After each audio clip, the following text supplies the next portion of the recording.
believe her than to believe me. One winter night, when Daniel was at work, Eleanor came to my room.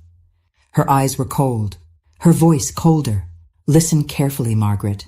You may be his wife, but I am his mother. He belongs to me, and I will never let you take him away. For the first time, I wasn't scared. I was furious. He's your son, not your property, I whispered. Her face twisted. She slapped the table beside me and screamed. Then leave. But the house wasn't hers. It was Daniel's. Still, she had the power, not through ownership, but through manipulation. It took years. Years of silent tears. Years of pretending. Years of walking on eggshells. But the truth always finds a way. One afternoon, Eleanor slipped. She forgot to hide her cruelty. Daniel came home early and heard her shouting at me. You are nothing without my son. Nothing. He stood behind her silently. She didn't see him, but I did. And for the first time in years, I didn't say a word. Daniel stepped in front of me. Mother, enough. His voice was low, frighteningly low. Eleanor froze. The role she played for decades shattered in seconds. Daniel finally saw the truth.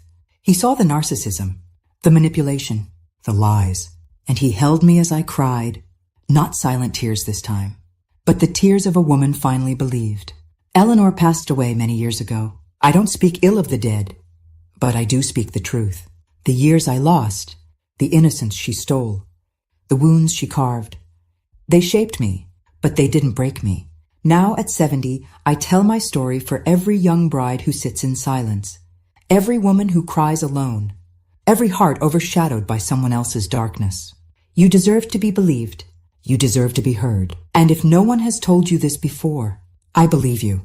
After Daniel witnessed his mother's true face, the house felt different, quieter, heavier. Eleanor avoided me for days, walking past me without a glance. But when Daniel was around, she'd force a smile so tight it looked painful. She knew the mask she wore for years had cracks now, and behind those cracks, the cruelty she hid for decades began to show.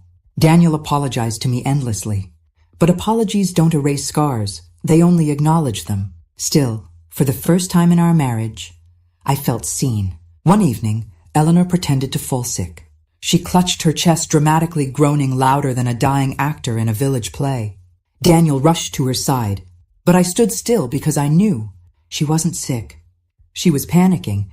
She knew she was losing her grip over him. She stressed me. Your wife stressed me, Daniel, she cried. But Daniel didn't comfort her this time. He calmly said, Mother, we both know this isn't about your health. I still remember the look on her face, the face of a narcissist losing control. Daniel decided it was time we moved out. We need peace, Margaret, he said. I nodded, trying to hide the tremble in my hands.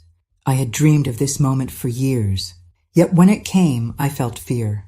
Would Eleanor let us leave quietly? Of course not. The day we packed, she stood by the doorway, her arms crossed, her eyes burning holes into my back. Take him then. Take everything from me. Her words were daggers.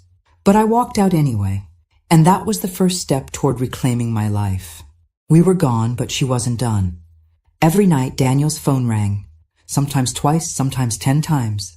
If he didn't answer, she left guilt-filled messages. You don't care if I'm alive.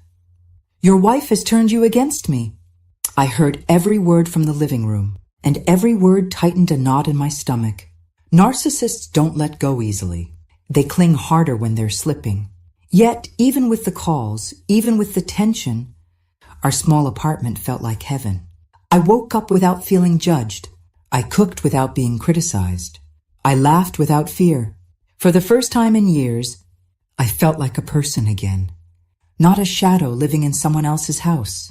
When I found out I was pregnant, I almost fainted from joy. Daniel lifted me off my feet and spun me around like a child.